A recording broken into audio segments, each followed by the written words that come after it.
Hello viewers, ఈరోజు మనం హిందీలో చాలా ముఖ్యమైన పదం సే గురించి నేర్చుకోబోతున్నాము. అసలు హిందీలో సేను ఎన్ని విధాలుగా ఉపయోగిస్తారో ప్రతి విధానానికి సింపుల్ ఉదాహరణలతోటి నేను మీకు క్లియర్గా వివరించబోతున్నాను. కాబట్టి ఈ వీడియోను చివరి వరకు తప్పకుండా చూడండి. ఈ వీడియో చూశాక మీకు సే మీద ఉన్న డౌట్స్ మొత్తం క్లియర్ అవుతాయి. ఆలస్యం చేయకుండా లెసన్లోకి వెళ్దాము. మొదటి విధానం చూద్దాము. సే అంటే నుండి అని అర్థం వస్తుంది. ఫ్రమ్ అని అంటాం ఇంగ్లీష్లో. అంటే ఒక ప్లేస్ నుండి, ఒక పర్సన్ నుండి, లేకపోతే ఒక టైం నుండి ఇలా చెప్పే సందర్భాల్లో మనము సే అనేది వాడతాము. స్ట్రక్చర్ వచ్చేసి నౌన్ ప్లస్ సే. అంటే ఇక్కడ నౌన్ ప్లేస్లో మనం ప్లేస్ పెట్టుకోవచ్చు, లేదా పర్సన్ పెట్టుకోవచ్చు, లేదా టైం పెట్టుకోవచ్చు. కొన్ని ఉదాహరణలు చూస్తే మీకే అర్థమవుతుంది. వహ హైదరాబాద్ సే ఆయా. వహ అతను హైదరాబాద్ సే హైదరాబాద్ నుండి ఆయా వచ్చాడు. ఆనా అంటే వచ్చుట అని అర్థం వస్తుంది. దానికి పాస్ట్ ఫామ్ వచ్చేసి ఆయా అని చెప్తాము. అది కూడా ఎప్పుడు అతను వస్తే ఆయా అని వాడాలి, ఆమె వస్తే ఆయి అని వాడాలి. వహ హైదరాబాద్ సే ఆయా. అతను హైదరాబాద్ నుండి వచ్చాడు. He came from Hyderabad. ఇక్కడ చూడండి, ఒక ప్లేస్ నుండి అని చెప్తున్నాం కదా, ఇలాంటి సందర్భాల్లో మనము సే అనేది వాడతాము. మే స్కూల్ సే ఘర్ ఆయా. మే నేను, స్కూల్ సే స్కూల్ నుండి, ఘర్ ఇల్లు, ఆయా వచ్చాను. ఆనా అంటే వచ్చుట. ఆయా అనేది పాస్ట్ ఫామ్ అన్నమాట. అది కూడా ఎప్పుడు వస్తుంది? మై అనేది మేల్ అయితేనేమో ఆయా అంటాము. అదే ఫీమేల్ పర్సన్ చెప్తుంటే ఆయి అని అంటాము. మే స్కూల్ సే ఘర్ ఆయా. నేను స్కూల్ నుండి ఇంటికి వచ్చాను. I came home from school. మే ఢిల్లీ సే నహీ ఆయా. మే నేను ఢిల్లీ సే ఢిల్లీ నుండి, నహీ ఆయా రాలేదు. ఆనా అంటే వచ్చుట, ఆయా అంటే వచ్చాను అని అర్థం వస్తుంది. మరి ఇక్కడ నహీ ఆయా అని చెప్పాము అంటే రాలేదు అని అర్థం వస్తుంది అన్నమాట. మే అనేది మేల్ అయితే ఆయా అని వాడతాము. అదే ఫీమేల్ పర్సన్ చెప్తుంటే ఆయి అని వాడతాము. మే ఢిల్లీ సే నహీ ఆయా. నేను ఢిల్లీ నుండి రాలేదు. I didn't come from Delhi.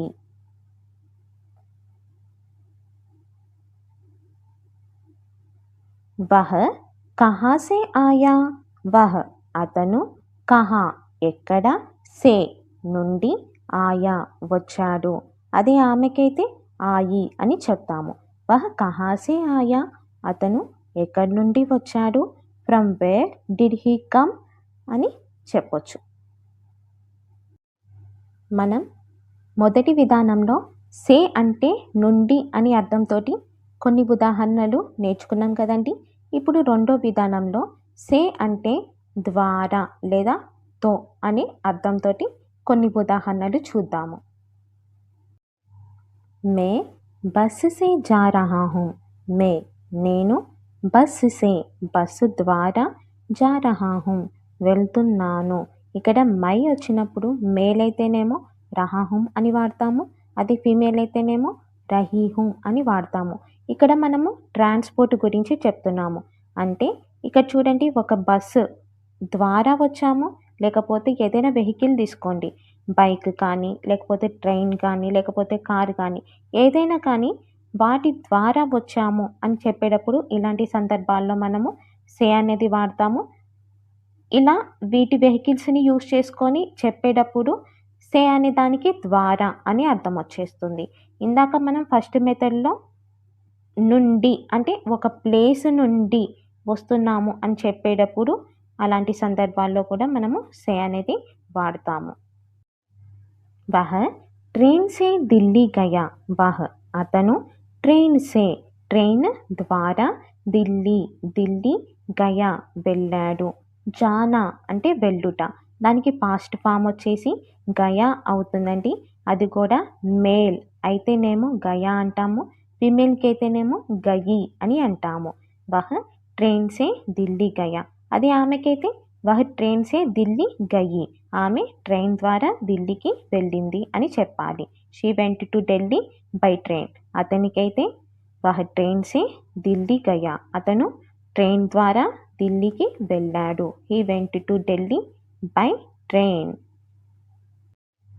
వహ్ bike సే నహీ ఆయా, వహ్ అతను బైక్ సే బైక్ ద్వారా నహీ ఆయా రాలేదు, అతనికైతే ఆయా అని చెప్తాము, ఆమెకైతే ఆయి అని చెప్తాము. వహ్ బైక్ సే నహీ ఆయా, అతను బైక్ ద్వారా రాలేదు. He didn't come by bike.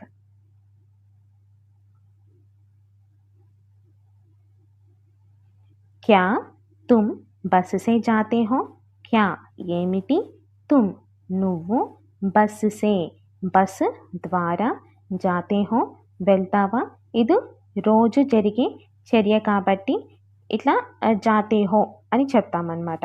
అదే తుమ్ మేల్ అయితే జాతే హో అని చెప్పాలి, ఫీమేల్ అయితే జాతి హో అని చెప్పాలి. క్యా తుమ్ బస్ సే జాతే హో, నువ్వు బస్సు ద్వారా వెళ్తావా, do you go by bus. ఉస్నే చాకు సే ఫల్ కాటా, ఉస్నే అతను, చాకు సే కత్తితో, ఫల్ పండు, కాటా కోసాడు. కాట్నా అంటే కోయుట అని అర్థం వస్తుంది. దానికి పాస్ట్ ఫామ్ వచ్చేసి కాటా అని వస్తుంది అనమాట. ఎప్పుడైతే ఇక్కడ చాకుతోటి ఏమి కోసాడు, పండుని కోసాడు. సో ఏమి కోసాడు అంటే మనకి ఆన్సర్ వస్తుంది కాబట్టి మనం ఇక్కడ నే అనేది యూస్ చేసాము. ఎప్పుడైతే మనము నే అనేది యూస్ చేస్తామో అప్పుడు ఈ వెర్బ్ అనేది దేని మీద బేస్ చేసుకొని వస్తుందంటే ఆబ్జెక్ట్ దాని మీద బేస్ చేసుకొని వస్తుంది, సబ్జెక్ట్ని బేస్ చేసుకొని కాదండి. ఇక్కడ ఆబ్జెక్ట్ ఏంటిది, ఫల్. ఫల్ అనేది మేల్ జెండర్ కాబట్టి మనము కాటా అనేది వాడాలి, కాటి అని వాడకూడదు అనమాట. ఉస్నే చాకుసే ఫల్ కాటా, అతను కత్తితో పండు కోసాడు. He cut the fruit with a knife. నేను సింపుల్ పాస్ట్ టెన్స్లో నే యూస్ చేసి ఒక వీడియో చేశానండి. ఆ వీడియో మీకు కావాలంటే నేను డిస్క్రిప్షన్లో లింక్ ఇస్తాను, మీకు డౌట్స్ ఉంటే వెళ్ళి చూడొచ్చు. మే పెన్ సే లిఖ్ రహా హూం, మే నేను, పెన్ సే పెన్నుతో, లిఖ్ రహా హూం రాస్తున్నాను, లిఖ్నా అంటే రాయుట, లిఖ్ రహా హూం రాస్తున్నాను.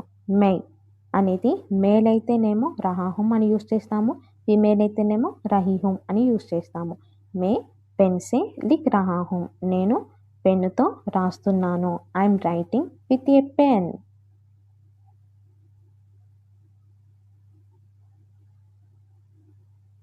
మే పెన్సిల్ సే నహీ లిఖ్తా, మే నేను, పెన్సిల్ సే పెన్సిల్తో, నహీ లిఖ్తా రాయను. ఇక్కడ మే అనేది మేల్ అయితేనేమో లిఖ్తా అని వాడతాము, ఫీమేల్ అయితేనేమో లిఖ్తి అని వాడతాము. మే పెన్సిల్ సే నహీ లిఖ్తా, నేను పెన్సిల్తో రాయను. అదే నేను పెన్సిల్తో రాస్తాను అని చెప్పేటప్పుడు మే పెన్సిల్ సే లిఖ్తా హూం అని చెప్పాలి. మే పెన్సిల్ సే నహీ లిఖ్తా అంటే నేను పెన్సిల్తో రాయను. I don't write with a pencil. ఉస్నే కిసిసే కాటా, ఉస్నే అతను, కిసిసే దేనితో, కాటా కోసాడు. ఉస్నే కిసిసే కాటా అతను దేనితో కోసాడు, దేంతో కోసాడు అని చెప్పేటప్పుడు మనకి ఆన్సర్ అనేది వస్తుంది కదా, చాకుతో కోసాడు అని చెప్పేసి ఇలా. అలాంటప్పుడు మనం నే అనేది యూస్ చేయాలన్నమాట. ఉస్నే కిసిసే కాటా, అతను దేనితో కోసాడు, with what did he cut. ఇప్పుడు 4వ విధానం చూద్దామండి. సే అంటే కంటే అని అర్థం వస్తుందన్నమాట, అంటే కంపారిజన్. మనం ఒక వస్తువుని ఇంకొక వస్తువుతోటి పోల్చడం లేదా ఒక వ్యక్తిని ఇంకొక వ్యక్తితోటి పోల్చడం, ఇలాంటి సందర్భాల్లో మనము సే అనేది ఉపయోగిస్తాము. కొన్ని ఎగ్జాంపుల్స్ చూద్దాము, మీకే అర్థమవుతుంది. రామ్ శ్యామ్ సే లంబా హై, రామ్ రామ్ శ్యామ్ సే శ్యామ్ కంటే, లంబా పొడవుగా, హే ఉన్నాడు. రామ్ అనేవాడు శ్యామ్ కంటే ఎలా ఉన్నాడు, పొడవుగా ఉన్నాడు. అంటే రామ్కి శ్యామ్కి మధ్య మనము పోలుస్తున్నాం, కంపారిజన్ చేస్తున్నాం.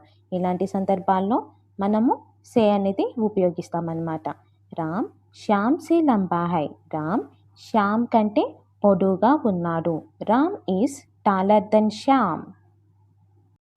यह किताब उस किताब से अच्छी है. यह ये किताब पुस्तकम उस आ किताब से పుస్తకం కంటే అచ్చి హై మంచిది. ఇక్కడ అచ్చాకి బదులుగా అచ్చి అనేది ఎందుకు యూస్ చేసామంటే కితాబ్ అనేది స్త్రీలింగం కిందకి వస్తుందండి. అందుకనే మనం అచ్చాకి బదులుగా అచ్చి అనేది వాడాలి. యహ్ కితాబ్ ఉస్ కితాబ్ సే అచ్చి హై అంటే ఈ పుస్తకాన్ని ఆ పుస్తకంతోటి పోలుస్తున్నారు కదా. ఇలా వస్తువులని పోల్చేటప్పుడు లేదా వ్యక్తులను పోల్చేటప్పుడు మనం ఇలాంటి సందర్భాల్లో సే అనేది వాడాలి. ఈ పుస్తకం ఆ పుస్తకం కంటే మంచిది. This book is better than that book. యహ్ ఘర్ ఉస్ ఘర్ సే బడా నహీ హై. యహ్ ఈ ఘర్ ఇల్లు, ఉస్ ఆ ఘర్ ఇల్లు, సే కంటే, బడా పెద్దది, నహీ హై కాదు అంటే ఈ ఇల్లు ఆ ఇంటి కంటే పెద్దది కాదు. This house is not bigger than that house.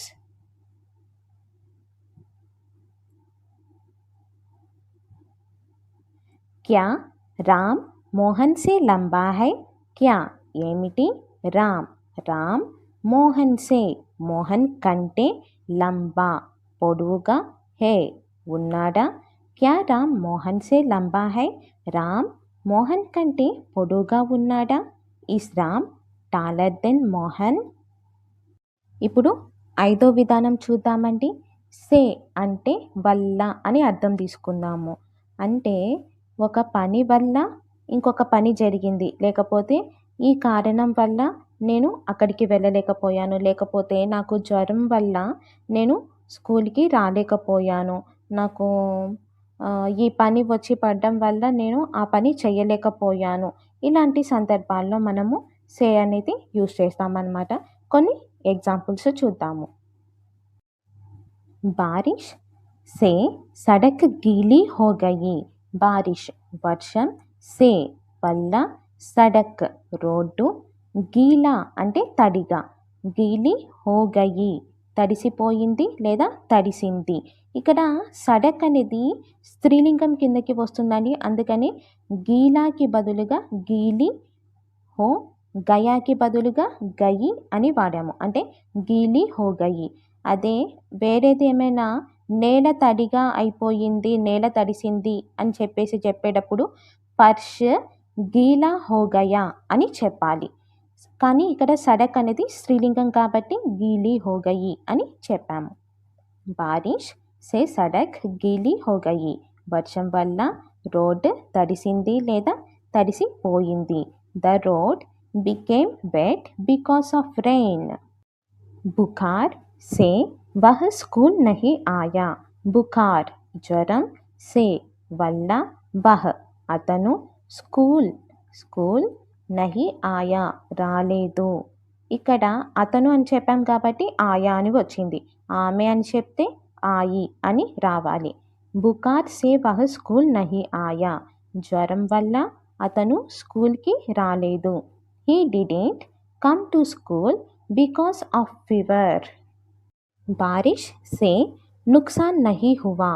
బారిష్ సే వర్షం వల్ల, నుక్సాన్ అంటే నష్టం, నహి హువా కాలేదు లేదా జరగలేదు, హోనా అంటే జరుగుట లేదా అవ్వుట అని అర్థం వస్తుంది. దానికి పాస్ట్ ఫామ్ వచ్చేసి హువా. ఇక్కడ నుక్సాన్ అనేది మేల్ జెండర్ కిందకి వస్తుందండి. అందుకనే మనం హువా అని వాడాలి. అదే ఫిమేల్ అయితేనేమో హుయి అని వాడతామన్నమాట. బారిష్ సే నుక్సాన్ నహి హువా. వర్షం వల్ల నష్టం కాలేదు లేదా నష్టం జరగలేదు. No damage happened because of rain. క్యా బుకార్ సే వహ నహి ఆయా. క్యా ఏమిటి, బుకార్ సే జ్వరం వల్ల, వహ అతను, నహి ఆయా రాలేదా. ఆమెకైతేనేమో ఆయి అని చెప్పాలి. ఆమెకైతే క్యా బుకార్ సే వహ నహి ఆయి అని చెప్తాము. క్యా బుకార్ సే వహ నహి ఆయా జ్వరం వల్ల అతను రాలేదా. Did he not come because of fever. ఇప్పుడు 6వ విధానం చూద్దామండి. సే అంటే నుండి అని అర్థం తీసుకుందాము. అంటే ఒక 2 గంటల ముందు నుండి, లేకపోతే నిన్నటి నుండి, లేదా ఉదయం నుండి, సాయంత్రం నుండి, రాత్రి నుండి ఇలా చెప్పే సందర్భాల్లో మనము సే అనేది వాడతామనమాట. కొన్ని ఎగ్జాంపుల్స్ చూద్దాము. సుబహ్ సే పఢ్ రహా హూం మే, నేను సుబహ్ ఉదయం, సే నుండి, పడ్నా అంటే చదువుట, పఢ్ రహా హూం చదువుతున్నాను. మై అనేది మేల్ అయితేనేమో రహా హూం అని వాడతాము, ఫిమేల్ అయితేనేమో రహీ హూం అని వాడతాము.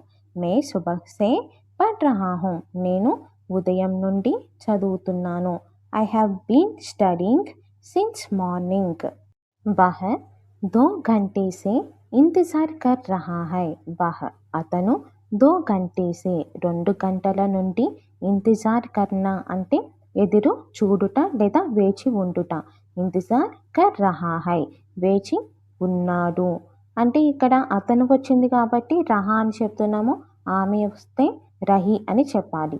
వహ్ 2 घंटे से ఇంతజార్ కర్ రహా హై, అతను 2 గంటల నుండి వేచి ఉన్నాడు. He has been waiting for 2 hours. కల్ సే కామ్ నహీ కర్ రహా హై. వహ్ అతను కల్ సే నిన్నటి నుండి, ఇక్కడ కల్ అంటే నిన్న అని అర్థం వస్తుంది, రేపు అని అర్థం వస్తుంది. కానీ సెంటెన్సెస్ని బట్టి అర్థం అనేది మారుతూ ఉంటుంది. కామ్ పని, నహీ కర్ రహా హై చెయ్యడం లేదు. ఇక్కడ వహ్ అంటే అతను అని చెప్తున్నాం కాబట్టి రహా అనేది యూస్ చేసాము.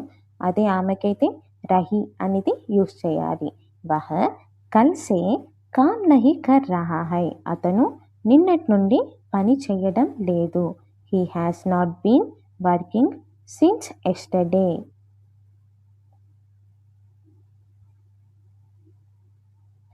క్యా తుమ్ సుబహ్ సే పఢ్ రహే హో.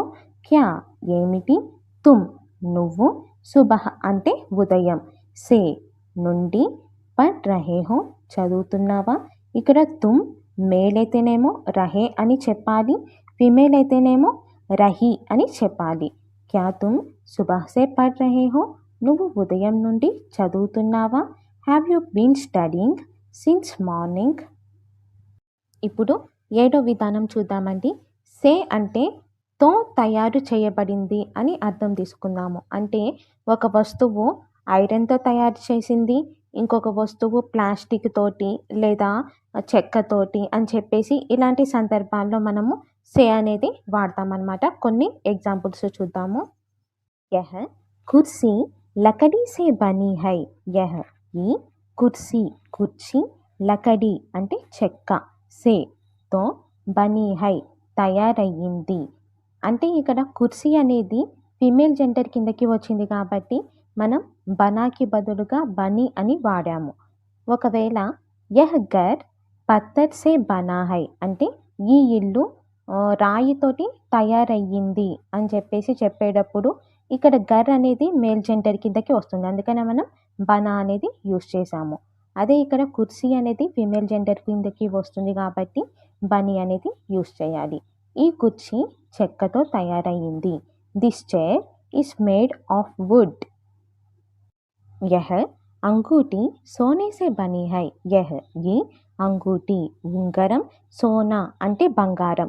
ఇక్కడ సోనాకి పక్కన సే అని వచ్చింది కాబట్టి సోనే సే అనాలి కానీ సోనా సే అని అనకూడదు. బనీ హై తయారయ్యింది. అంగూఠీ కూడా ఫీమేల్ జెండర్ కిందకి వస్తుందండి. అందుకని ఇక్కడ మనం బనాకి బదులుగా బనీ అనేది యూస్ చేసాము. యహ్ అంగూఠీ సోనే సే బనీ హై, ఈ ఉంగరం బంగారంతో తయారయ్యింది. This ring is made of gold. యహ్ ఖిలౌనా ప్లాస్టిక్ సే నహీ బనా హై.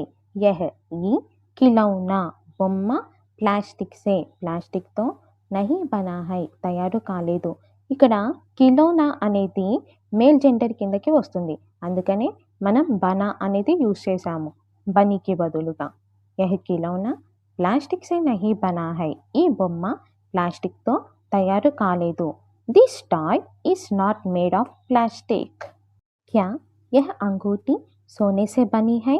క్యా ఏమిటి, యహ్ ఈ అంగూఠీ ఉంగరం సోనే సే బంగారంతో, బనీ హై తయారయ్యిందా, క్యా యహ అంగూఠి సోనే సే బనీ హై, ఈ ఉంగరం బంగారంతో తయారయ్యిందా, is this ring made of gold. ఈ వీడియో నచ్చితే లైక్ చేయండి. ఇంకా ఇలాంటి మరిన్ని హిందీ లెసన్స్ కోసం ఛానల్ని సబ్స్క్రైబ్ చేసుకోండి. Thank you for watching.